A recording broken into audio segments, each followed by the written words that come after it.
दोष काहीच नाही शेतकऱ्याचा, परंतु 90% पीक वाया गेलं. केवळ 10 ते 12% पीक आलेलं आहे.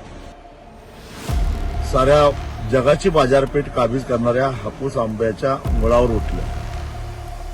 आंबा उत्पादक आणि काजू उत्पादक आपली व्यथा, आपली वेदना घेऊन सरकार दरबारी खेटे घालतोय, परंतु सरकार त्याला दाद द्यायला तयार नाही. निसर्गानं आपल्या सौंदर्याची उधळण करत असताना दोन्ही हातांना मुक्त हस्ते कोकणाला सौंदर्य बहाल केलंय. परंतु या हिरव्या पदराआड दुःखच दुःख लपलेलं आहे. कधी नव्हे तो कोकणातला काजू आणि आंबा उत्पादक शेतकरी अडचणीत आलाय. माणसानं आपल्या हव्याचा पोटी पर्यावरणाचे आणि निसर्गाचे जे लचके तोडलेले आहेत, त्यामुळे बिघडलेल्या संतुलनामुळे वातावरणामध्ये बदल झाला. कडाक्याची थंडी, प्रचंड पाऊस हे या वर्षाचं वैशिष्ट्य आहे. आणि तेच नेमकं आपल्या चवीनं साऱ्या जगाची बाजारपेठ काबीज करणाऱ्या हापूस आंब्याच्या मुळावर उठलं. त्याचबरोबर काजूच्या मुळावर उठलं.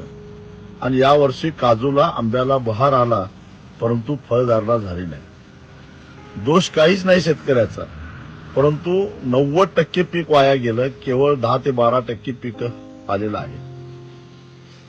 खर्च मात्र करून झालेला आहे.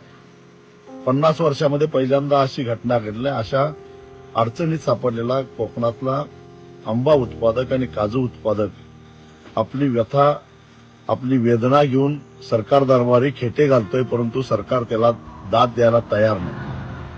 आणि म्हणून कोकणातल्या आंबा आणि काजू उत्पादक शेतकऱ्यांचा प्रचंड असा मोर्चा 12 मार्चला ओरस जिल्हाधिकारी कार्यालयावर काढायचं ठरलेलं आहे.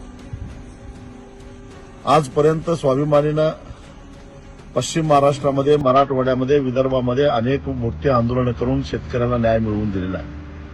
आता आपण साऱ्यांनी मिळून कोकणातल्या शेतकऱ्याच्या मत्तीला धावून जायचं आहे. आणि म्हणून माझं सगळ्यांना निमंत्रण आहे, 12 मार्चला सकाळी 10 वाजता ओरोस येथील छत्रपती शिवाजी महाराजांच्या पुतळ्यापासून त्या भव्य अशा मोर्चाला सुरुवात होणार आहे.